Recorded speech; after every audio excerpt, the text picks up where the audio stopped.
রক্ত দিতে ছুটে গিয়েছিলেন, বাঁচাতে চেয়েছিলেন অন্যের জীবন, কিন্তু ফেরার পথে নিজের জীবনটাই চলে গেল।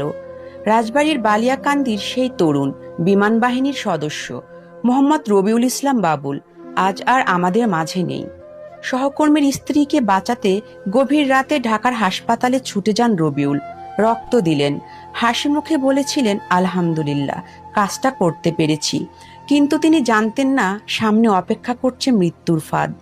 রাত 2টা থেকে 2:30টার মধ্যে ফেরার পথে হঠাৎ মোটরসাইকেলটি ধাক্কা খায় এক ট্রাফিক স্টাম্পে। এক মুহূর্তে সবকিছু অন্ধকার।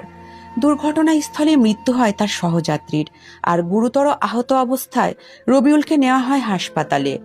চিকিৎসাধীন অবস্থায় শেষ নিঃশ্বাস ত্যাগ করেন রবিউল ইসলাম বাবুল। এক সাহসী ছেলের গল্প শেষ হলো, মানবিকতার পথেই শেষ যাত্রা। রাজধরপুর মোল্লাপাড়া গ্রামের মানুষ আজও বিশ্বাস করতে পারছে না এই হাসি খুশি সাহসী ছেলেটি আর ফিরবে না। পরিবার, সহকর্মী, বন্ধু সবার মুখে একই কথা, রবিউল ছিল মানবতার মানুষ, হৃদয়ের মানুষ। 27 বছর বয়স।